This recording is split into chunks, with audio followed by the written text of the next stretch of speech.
So one of my concerns was I found in my own life that as I didn't manage my life and my schedule very well, it had a significant impact on my marriage, on my kids, even my ability to lead in general.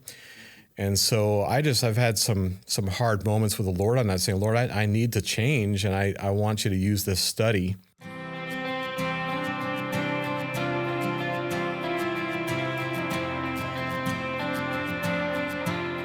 Welcome to this conversation here at ABWE. I'm Alex Kocman, Director of Communications and Engagement, here in the studio at our international headquarters with two esteemed guests. First, Paul Davis, President of ABWE's Global Family of Ministries, and a new friend of ours, and maybe a longtime friend of the mission as well. If you want to introduce him, Paul.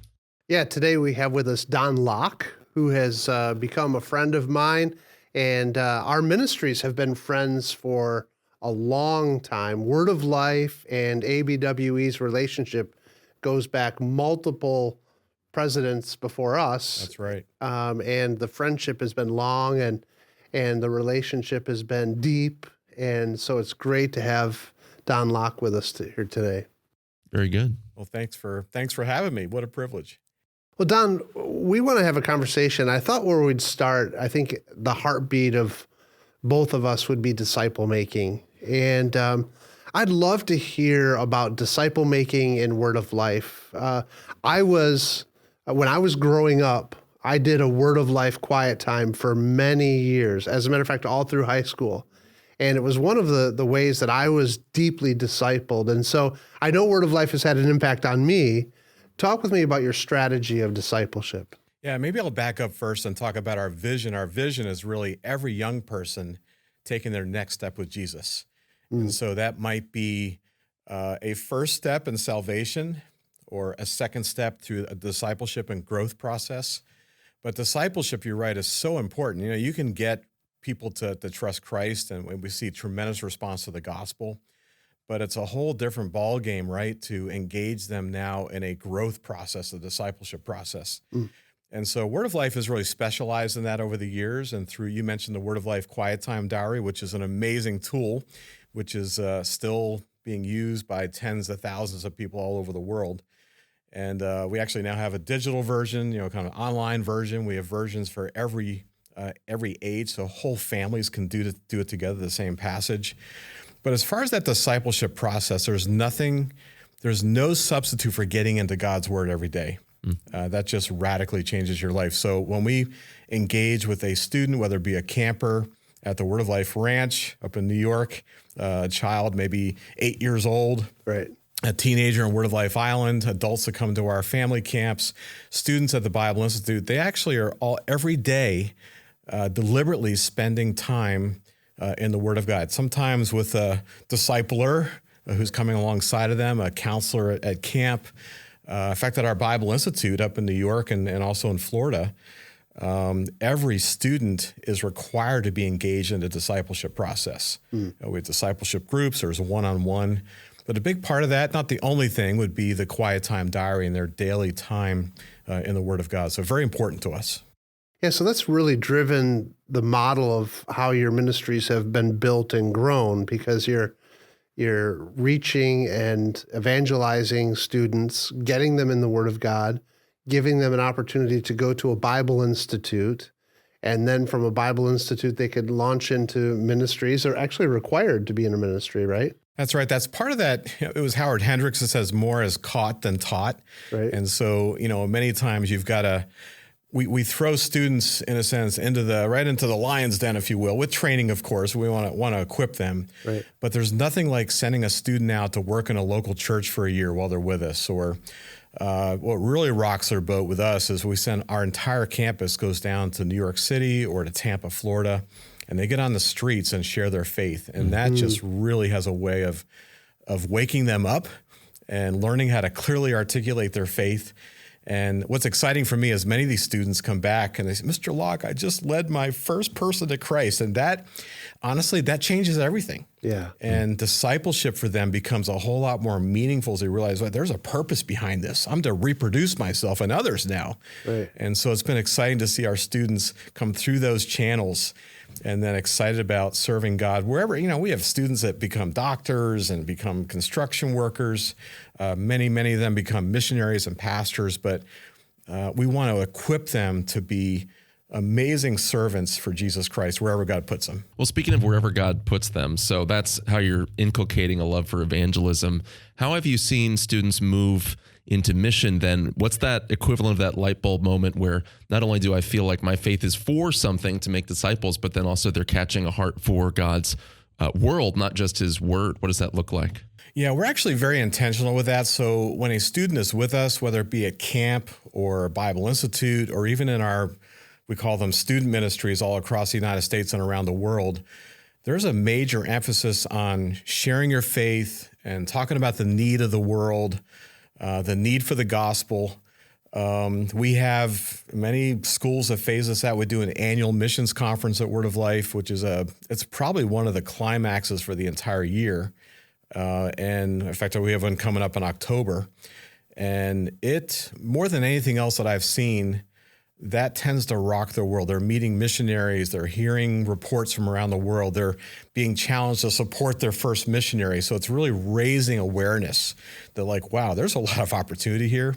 And we bring a lot of mission boards in, and they hear some very tangible ways then that they can do an internship and get involved. We have actually added internships. We have a cross-cultural internship now at Word of Life. And so we have students that literally go out all over the world. Back some years ago, I felt led to actually take our sophomore class. So our schools are 2-year focused, Right. 2-year training program, fully accredited, a college. But our whole second year student body actually goes outside of the United States. They go on a missions trip. And that also is another aha moment. We're like, wow, I could give the rest of my life to this. Right. And so we'll see a lot of interest in people going to different mission boards out of that. And so it's been exciting to see God ignite hearts through that process. What's your ideal picture then of the relationship between a mission board, Word of Life, and then local churches that want to see their younger people trained to own their faith, make disciples, and then go out and potentially have a global impact? What does that partnership and that almost pipeline look like? We're just here to serve the church and even serve like ABWE. So we're not trying to drive the bus or anything. We're trying to get these students equipped and ready as we possibly can to go out and make a difference. And so we see ourselves as a bit of a feeder. And obviously we'd love for some students, Word of Life is a mission board in its own right.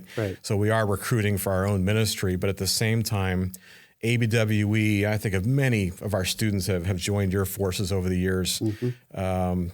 Ethnos 360, there's a lot of missionaries with them as well. So we've actually populated a lot of mission boards with our students over the years, and we're excited to do that. That's really what we're here for. Yeah, and so those students, and just give us an idea of the process. So most of your students will go on to a 4-year degree for finish. I don't have the stats today, but yes, the majority of our students would go on to a 4-year college. We actually have a college on our campus now that we partner with, and so there's different ways they can do that. Many of our students actually opt for an internship, whether it be with us or someone else, work with a local church. But we have a program where they can pursue their degree for about 50% off through different colleges as well. But we have a lot of students transfer to Cedarville, to Liberty, to Ohio State, to wherever. Right. And so it's a pretty broad spectrum. Now, one of the things that I've been interested to learn, just even in my role as president of ABWE, is the number of places where around the world that we're actually working together. And I'm not going to ask you to list those because I couldn't list them either. But give us an idea of the scope of discipleship happening through Word of Life, because we rub shoulders in not just onesie-twosies, but dozens and dozens of countries. And so give us an idea of the scope. Yeah, so Word of Life now ministers in 87 different countries. We have about 1,600 missionaries outside of the U.S. And so I think about our college ministry, our college or seminary ministry. We have 16 college campuses or seminaries around the world as well, which is a beautiful thing because that becomes a discipleship training center, if you will, which we have those two in addition to our schools. But really sending centers all over the world. It's a beautiful thing to send out the nationals in those areas to reach their region for Jesus Christ through that process of discipleship. We believe at the very core of Word of Life that in any country, in any culture, through a process of discipleship, that we can see the next generation there in that country, whether it's that area, continent of Africa, the Indo-Pacific region, that you can raise up people there through discipleship to lead in that area of the world, period. We just believe it. Yeah. So training up leaders in the nation that we're working at has been critical to ABWE as well. What would be perhaps a story or a region or a location or something that you're excited about? You're like, okay, here's where our model is working well and we're seeing good fruit as a result of what we're trying to attempt for Christ. Right. I think about there's a lot happening in Africa for Word of Life right now, and I had the privilege of being involved in starting Word of Life Uganda some years ago. And it's grown from just one couple who invested in others to about 100 staff in that country now. And they had a recent period of time where they were able to get the gospel out to about 50,000 people within a period of weeks. And so really grabbing the bull by the horns there and really going for it. And that begins to we actually have a Bible Institute there as well. Okay. And so that becomes, in a sense, our hub of sorts, one of our hubs in Africa, where they're now sending missionaries out. Just interacting the other day with our new missionary team in Rwanda. That came right out of Uganda. Wow. Wonderful ministry going on in Kenya, which we've been in Kenya for a number of years. But seeing those students go out, Senegal, and just all over the place in Africa, it's that multiplication process happening as we're investing in lives and seeing them go out and taking the gospel out and investing in that process of discipleship all over Africa. That is exciting. And just to maybe share as much detail as possible here too, I think a lot of people in the States in our churches are used to thinking of Word of Life primarily in terms of the Bible Institute and the camp programs and things like that. And so what would you say is the distinction between Word of Life globally, what you're doing in missions, and what we would think of traditionally a mission board that's a devoted mission board, exclusively, right. Like an ABWE or like other, comparable ministries. What is that distinct element there and the tie to the program that maybe more people are familiar with domestically? When you think about Word of Life, and it's hard to explain to people, we're kind of like a conglomerate of sorts. And so, yes, we have an international a mission board, and I mentioned that already, 87 different countries, about 110 locations now around the world. Youth and family camps is probably the thing that people think about the most when they think about Word of Life, coming to Word of Life Island or Word of Life Ranch. What they may not realize now is we have satellite camps in Dayton, Ohio, and California, New Hampshire this winter, and looking to basically blanket the United States here soon. And, it's interesting. You bring all these things up. We work with local churches. We have a local church division as well, serving churches in their youth programs, their children's programs. We have our Bible Institutes, as we mentioned. So there's a lot going on. And over the last number of years, God's been working in my heart to kind of think about how we structure Word of Life, how we look at things. And so, believe it or not, we're actually kind of pivoting your direction and looking at the organization, moving away from kind of a U.S.-centric model. We're always thinking about U.S. ministries, and that's how Word of Life functions. We have a U.S. board and so on, moving to more of a global approach. And so I'm excited to say in 2025, we're actually pivoting Word of Life. And really, I want every area of the organization thinking about how are we going to reach the world from this camp, this particular aspect of the ministry. How do we leverage our ministry working with churches in Illinois? How do we leverage that to get the gospel out and to disciple people, not just here in Illinois or in the United States, but all over the world? So there's a deliberate pivot happening. We're actually going to have a new mobilization center near Tampa, Florida. It'll be kind of our mission international base. And so there's a lot of things that are happening right now that we're on the verge of to really pivot. So in many ways, very similar to ABWE and trying to get our arms around what's been pretty complex and bring that, like the whole ministry. We're all concerned about every student taking their next step with Jesus all over the world. And what's this going to look like going forward? So that's how we're positioning the organization. That's great. And tell us a little bit about you, Don. How did you become and let's pivot to leadership, right?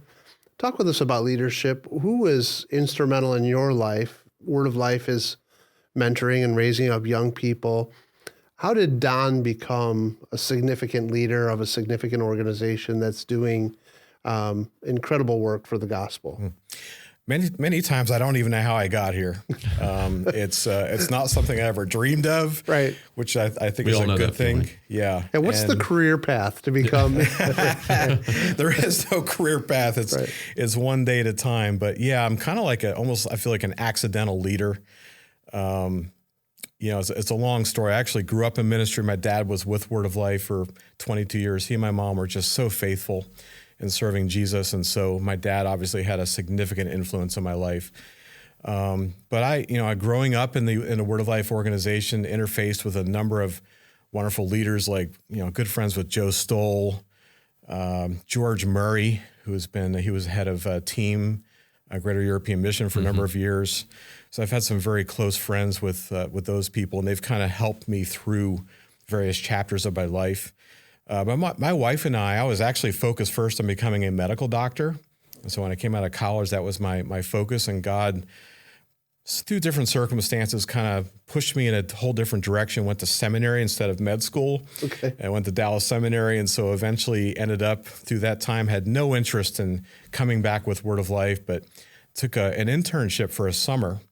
And I traveled all over Europe with my wife with Word of Life as kind of like a last resort. I think we explored even ABWE and other organizations, and no one had a clear path for us except Word of Life. And God used that. In fact, I remember for the first time in my life, I'd never preached the gospel, never done a sermon outside of a rescue mission, which I worked in Ohio. And but I gave the gospel at a camp in Poland, right on the border of Poland and Ukraine.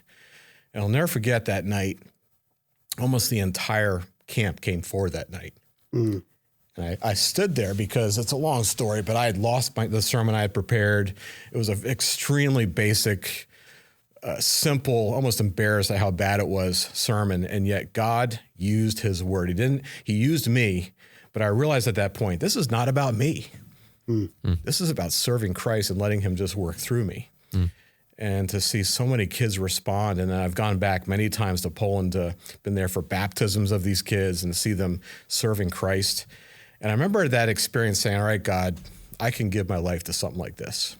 This is what I'd love to do. And so long story short, ended up heading the international, kind of the mission board part of Word of Life for a number of years. I loved it. I was happy where I was. And then Word of Life suddenly thrust on me the president CEO role, and originally turned them down, and was interfacing with, I had the joy at Dallas Seminary of being a assistant to Howard Hendricks. And he wrote me a letter as I was wrestling with this decision. And he said a couple things. He said, Don, first of all, just be the leader God's made you to be. You can't be like anyone that's gone before you. You may have some of those qualities, but just be the person God's made you to be. And then he gave me 4 words which rocked my world. He said, Don, you need to lie low and exalt Christ. And that's how you need to live. And if you'll do that, God's going to use you there at Word of Life. So he said, go for it, but lie low and exalt Christ. And so many days, I don't know why I'm here. Yeah. I don't even know what I'm doing half the time, and I'm having lots of fun and learning really every day what it means to really lie low and exalt the name of Christ above everything else. It's not about me, it's about him. Wow, that is so good. That's so good. Kind of building on that, I was intrigued to hear about your dissertation, when you got your PhD, and what were some of the things that you learned? Your dissertation was really on margin in ministry, like how do leaders create room? Talk a little bit about that, because as we were talking about it earlier, it was actually convicting me. So in some areas, so I think it would be good for any leader listening to this. As somebody that works with Paul, it's true. He needs much more margin. So please just. Well, it was actually Tommy Kiedis, who actually was one of my professors in the doctoral. It was a D-Min, by the way. It wasn't a PhD, but the focus was strategic leadership. Hopefully that's the only demon in your life. Let's just get that out. Yeah, exactly. Right? Yeah. I tell people now I'm a demon, but anyway, not really. But my title for my dissertation, my focus was the relentless pace of ministry and implications for a ministry leader's relationship. So one of my concerns was I found in my own life that as I didn't manage my life and my schedule very well, it had a significant impact on my marriage, on my kids, even my ability to lead in general. And so I've had some hard moments with the Lord on that, saying, Lord, I need to change, and I want you to use this study. And it was pretty deep. Spent a lot of time in the Word, looking at the life of Christ, how he managed time and people and his pace. Spent a lot of time looking at the research through psychology and everything else. And, there's a lot of things I could say about it, but I think many of us leaders just have a serious issue with this, and we tend to let things get out of control. And before we know it, we're exhausted. I mean, I meet people constantly that are just got a report a few days ago, a leader, he is beside himself with he is totally spent, can't even think straight anymore. And I can relate because I've been there. Yeah. And there's all times we get the times where we're up to here and can't handle anymore. And so I've learned, there's a lot that I could talk about. There's a lot that I've learned about this issue of margin when it comes to managing pace and really deliberately positioning your day the best you can. Now, your day is in God's control, right? So things change every day. A phone call changes your whole life, your whole day. But learning, at least from a planning standpoint, to leave gaps in your day, even for simple things like there's like I'm sure you're doing. I'm speaking all the time. I'm preaching a lot. I'm traveling around the world, and you've got to have time to get into God's Word. And so I deliberately will set aside time. I may set aside a half a day, different days of the week, to get into the Word, to get adequately prepped and prayed ahead as I enter into those situations. But one of the biggest things for me has been expanding my meeting times out. So I used to do a lot of back-to-back meetings, and instead of an hour meeting, I'll actually expand that many times to an hour 15, hour and a half, and I'll leave at least a half hour, sometimes even an hour between meetings. That has revolutionized my life because it gives me time to recover, gives me time to follow up, time to get done maybe what I had planned for the day. Right. And so I've been so thankful. I can slide another meeting in there if I needed to, if there's an emergency. I can have lunch with my wife periodically, but leaving time. And I've learned that I believe margin is more important than even vacation.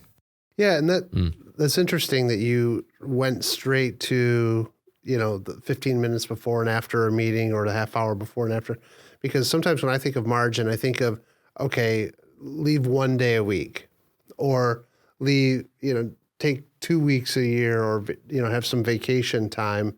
And you've really said, no, this needs to be micromanaged. Correct. This needs to go hour by hour, not month by month, year by year. Right. I think it's a both and. You've got to look at your year. And one of the biggest things that I've learned in this whole process, as we think about managing pace and time and so on, one of the best things I can do is make sure I'm planning with my wife. So engaging your spouse in that process, that has radically changed. I just had a calendar meeting with my wife the other day, and it was a wake-up call. Like, what are you doing this for? Do you really need to be going all these places? And so it was a kind of a wake-up call, and even planning our vacations and times away, times we're going to maybe spend an overnight together, but engaging my spouse in that. And then I've also learned as part of my study, and this may sound like a crazy thing, but leaders need to stop talking about how busy they are.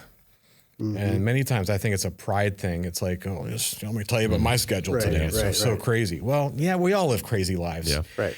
But man, I'd rather not waste time talking about my schedule and just do what God's called me to do and do a better job managing my life and schedule. Now, things get out of control, right? Right. Let me talk about that a little bit. So my wife and I talk about what we call ministry sprints. because it's not that there aren't going to be busy seasons of your life. There are going to be busy seasons. Every leader is going to go through 1, 2, 3, 4 week periods where it's just a busy week. You're traveling somewhere, so you want to make the best use of time, et cetera.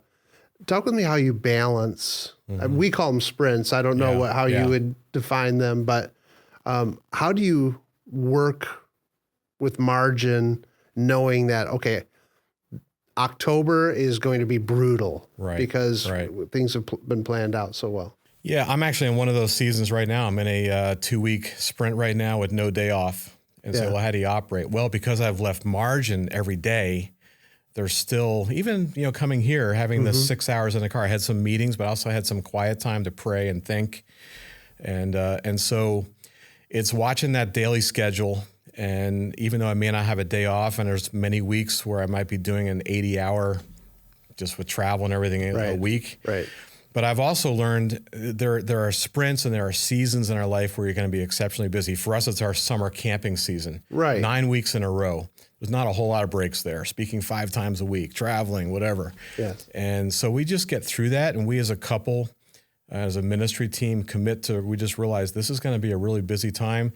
And here's what we're looking towards at the end of that to create some space and margin to hopefully make up for this wild time in our lives. Right. Yeah. But you're still building into every day. Correct. Some again, micro fixes to a macro problem. That's correct. Exactly. And that's been very key for me in resolving some of that tension. I mean, part of the problem for those of us in ministry is everything seems like a good idea. It's a good opportunity. It's ministry. It's all good, right? Which makes saying no very difficult. Clearly, if you're thinking about margin, that means you've said just outright no to certain things. Correct. This travel engagement or that speaking gig, and just talk us through your thought process behind, what am I saying yes to? What am I saying no to? Yeah, he said yes to us. So he loves ABWE. I'm glad we made the cut, although maybe he's regretting that soon. I wanted to come back here for years, but for me, and I've had some really difficult conversations with my leadership team about this, and we've really evaluated that. When we say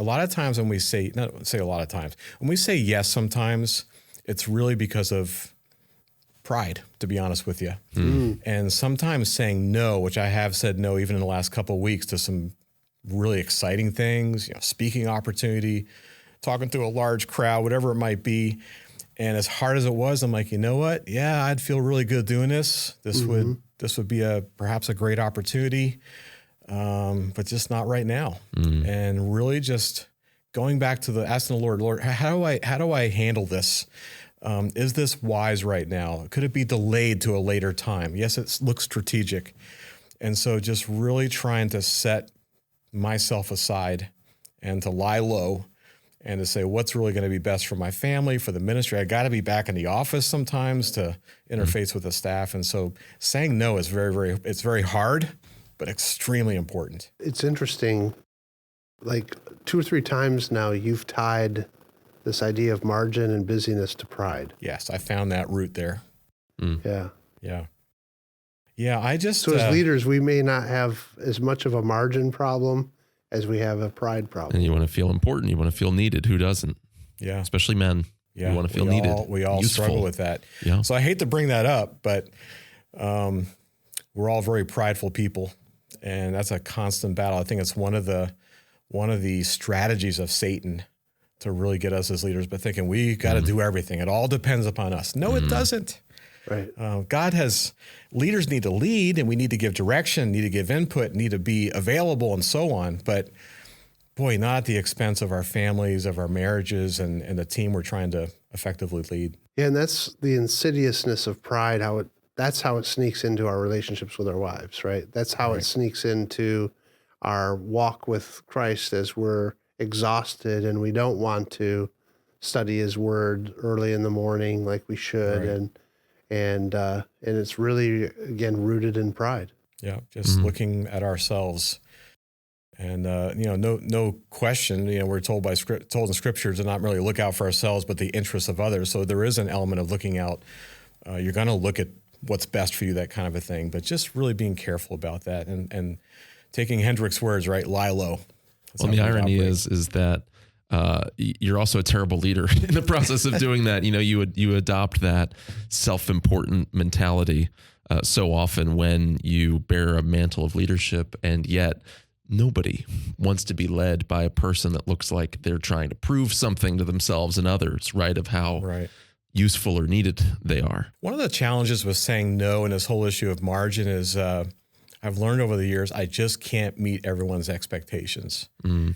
And the expectation I need to meet is God's. Mm. And just really carefully evaluating things in that light. Mm. That has a big bearing on how we manage our lives and our days.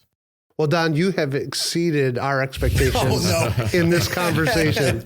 So thank you so much for joining us and having a conversation with us about leadership and discipleship and missions. And we're grateful for Word of Life, and we're very grateful for you, Don, and your friendship. Thank you. Thank you for remind us how people can hear about Word of Life, get more from you and your ministry as well. Yeah, just real simple. Our website is just wol.org, so wordoflife.org, just wol.org. And everything's there. Everything's there, pretty much. It's the whole, we're still working on our website, need to upgrade it, but you can find where you need to go there. So thanks so much. Thank you. Thank you, Don.